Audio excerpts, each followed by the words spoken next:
اگر کوئی شخص اپنے مال کی زکوٰۃ ادا کرتا ہے تو زکوٰۃ کی ادائیگی کی برکت سے اللہ رب العزت جو ہے ہمارے دیگر اموال میں اضافہ اور نمو کر دیتا ہے۔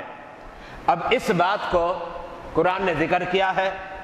اگر آپ قرآن کا مطالعہ کریں تو رب ذوالجلال نے سورہ بقرہ کی آیت نمبر 276 میں ارشاد فرمایا یمحق اللہ الربا، یہ جو ربا اور سود ہے اللہ اسے مٹا دیتا ہے۔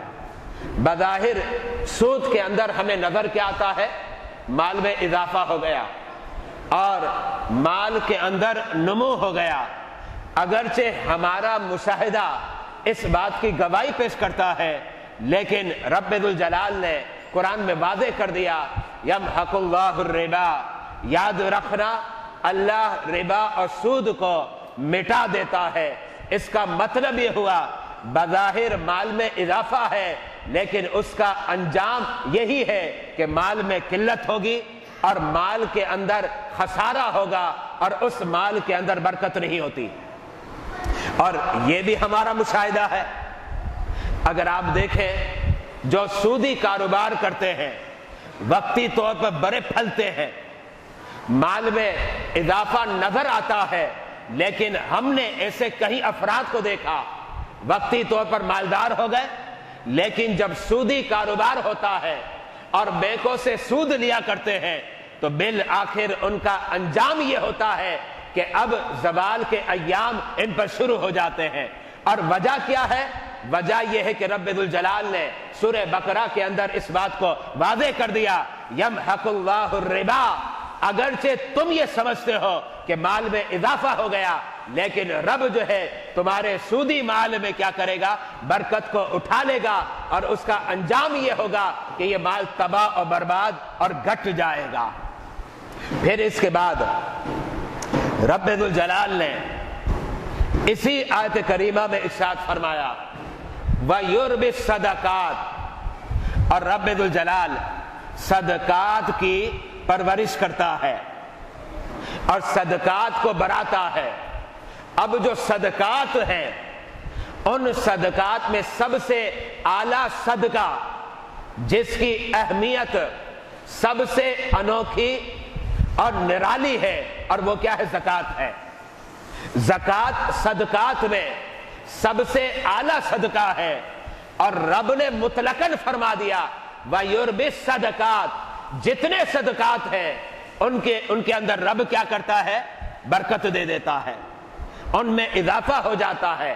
اب ظاہری بات ہے ہر صدقے کے اندر رب نے اضافہ رکھا، ہر صدقے کے اندر رب اسے بڑھاتا ہے۔ جب رب اسے بڑھاتا ہے تو نتیجہ نکلا جب انسان زکوٰۃ ادا کرے گا تو زکوٰۃ کی ادائیگی کی برکت سے رب ذوالجلال کیا کرے گا؟ ہمارے دیگر اموال میں برکت کو داخل کر دے گا۔ پتہ یہ چلا جب زکوٰۃ کے لغوی معنی کو دیکھتے ہیں اور قرآن کی اس شہادت کو دیکھتے ہیں، یہ مسئلہ واضح ہو جاتا ہے کہ زکوٰۃ کو زکوٰۃ اس لیے کہتے ہیں کہ زکوٰۃ کی ادائیگی سے پھر کیا ہوتا ہے؟ مال میں برکت ہو جاتی ہے، مال کے اندر اضافہ ہو جاتا ہے۔ اب آپ کے ذہنوں میں ایک سوال آئے گا، اور وہ سوال کیا ہے؟ آپ کہیں گے ایک آدمی کے جیب میں 1,00,000 روپیہ ہے، جب وہ زکوٰۃ ادا کرتا ہے تو 2,500 روپے دے رہا ہے، اس لیے کہ جو اضافی مال ہے صاحب نصاب پر اس نے 2.5% دینا ہے، 2.5 جو ہے بطور زکوٰۃ ادا کرنا ہے۔ اگر اس کے پاس اضافی 1,00,000 روپیہ ہے تو اب کتنا ادا کرے گا؟ 2,500 ادا کرے گا۔ اب 2,500 جب وہ کسی غریب کو دے دیتا ہے تو کیا کہتا ہے؟ پہلے میرے جیب کے اندر یا میرے بینک اکاؤنٹ کے اندر یا پھر میری تجوری کے اندر 1,00,000 روپیہ تھا، اب 2,500 کی کمی ہو گئی ہے۔ تو پھر یاد رکھیے گا بظاہر ہمارا مشاہدہ یہ کہتا ہے، لیکن حقیقت یہ ہے کہ 2,500 روپے کی کمی ہوتی ہے رب ذو الجلال بقیہ مال میں وہ برکت عطا فرما دیتا ہے کہ جو مال 1,00,000 روپے کا کفایت کرے گا اس سے کہیں گنا زیادہ وہ مال ہمیں کفایت کر جاتا ہے، کیونکہ اب اس مال کے اندر کیا آ گیا؟ برکت آ گئی ہے۔ میں اسے مثال کے ذریعے آپ کو سمجھاتا ہوں۔ جو درخت اور پیڑ کے ایکسپرٹ ہیں، آپ ان کو جا کر پوچھیں، ایک شخص درخت کا مالی ہے، اس پر پانی ڈالتا ہے لیکن بعض شاخوں کو کاٹ دیتا ہے۔ کسی نے پوچھا، میاں تم ان شاخوں کو کیوں کاٹ رہے ہو؟ ظاہر بات ہے جب تم شاخوں کو کاٹو گے تو درخت تو چھوٹا ہو جائے گا، اور ہمارا مشاہدہ بھی کیا کہتا ہے؟ ظاہر بات ہے شاخوں کو جب کاٹا جائے گا درخت اور پیڑ وہ چھوٹا ہو جائے گا، لیکن چونکہ وہ ماہر ہے، عقل مند ہے، وہ کیا کہتا ہے؟ میں نے ہر شاخ کو نہیں کاٹا، میں نے ان شاخوں کو کاٹا ہے جو شاخ کیا ہے؟ فاسد ہے، بیکار ہے۔ ان شاخوں کی بنا پر جو ہے درخت کے اندر جو ہے بڑھاوا نہیں آتا، درخت جو ہے وہ بڑھتا نہیں ہے، اس لیے میں نے ان شاخوں کو کاٹ دیا۔ اب یہ فاسد شاخیں جب کٹ چکی ہے تو اب اللہ کے فضل سے کیا ہوگا؟ درخت میں بڑھاوا بھی آئے گا اور درخت کے اندر اٹھان بھی آ جائے گا۔ اب یہاں جو سطحی عقل رکھتا ہے وہ تو کہے گا تو درخت کو کم کر رہا ہے، لیکن جو عقل مند ہے وہ کیا کہے گا؟ تو درخت کو کم نہیں کر رہا، تیرے اس عمل کی بدولت کیا ہے؟ درخت میں اور اضافہ ہو جائے گا، درخت اور جو ہے بڑا ہو جائے گا۔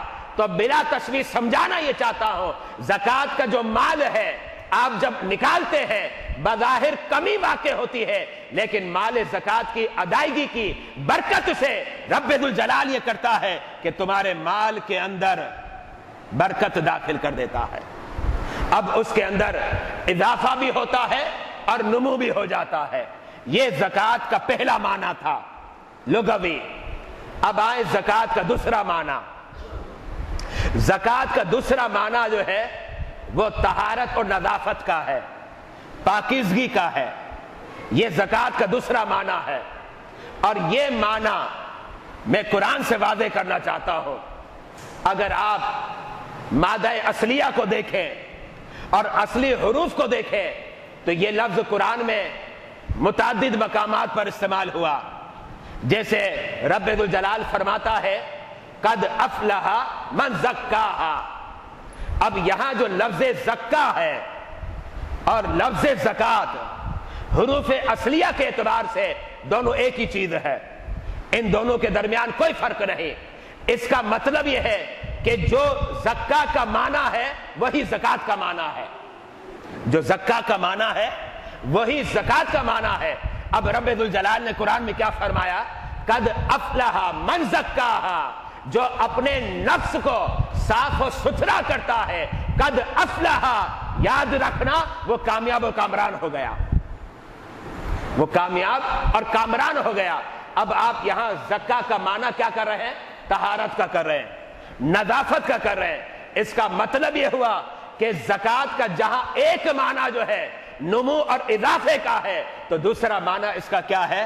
پاکیزگی کا ہے، طہارت کا ہے، صفائی ستھرائی کا ہے۔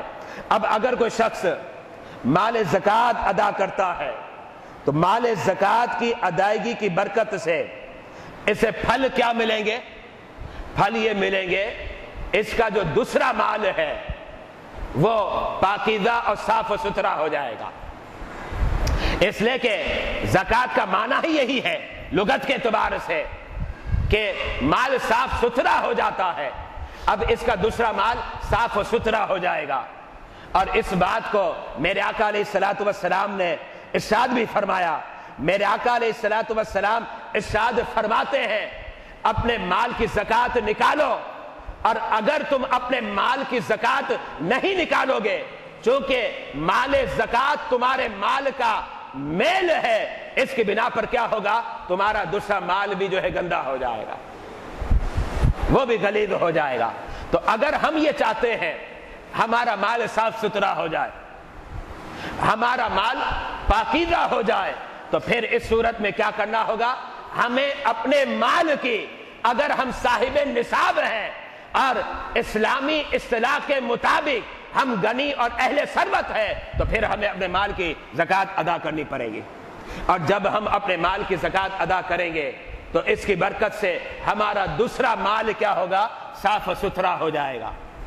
یہاں میں آپ کے سامنے ایک مثال پیش کرتا ہوں تاکہ مسئلہ مزید جو ہے واضح ہو جائے۔ آپ کے پاس ایک بالٹی ہے، اب بالٹی میں پانی بڑا کثیر ہے، آپ کافی چلو بھر لیتے ہیں، کافی مگے بھر لیتے ہیں، کیونکہ بالٹی پانی سے بھری ہوئی ہے۔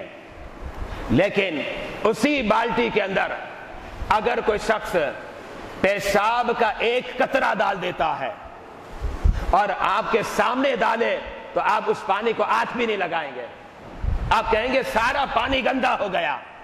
تو پیشاب کا ایک قطرہ، اس کی مقدار کتنی ہے؟ بہت قلیل ہے، مقدار کافی کم ہے، لیکن بالٹی جو بھری ہوئی ہے اس کے اندر ایک قطرہ جاتا ہے، بالٹی کا سارا پانی جو ہے وہ خراب ہو جاتا ہے۔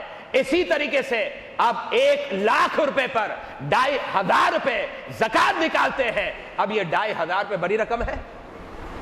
لاکھ کے مقابلے میں تو بڑی نہیں ہے، اس لیے کہ کہاں 1,00,000 روپے، کہاں 2,500 روپے، بہت فرق نظر آتا ہے۔ لیکن یہ معمولی سی رقم کیا کرتی ہے؟ آپ کے بقیہ مال کو کیا کرتی ہے؟ گندا کر دیتی ہے۔ بقیہ مال آپ کا گندا ہو جاتا ہے۔ پتہ یہ چلا زکوٰۃ کو زکوٰۃ اس لیے کہتے ہیں کہ دیگر مال کے اندر اضافہ ہوتا ہے، زکوٰۃ کو زکوٰۃ اس لیے کہتے ہیں کہ دیگر مال جو ہے وہ صاف اور ستھرا ہو جاتا ہے۔ یہ بات یہاں واضح ہو گئی۔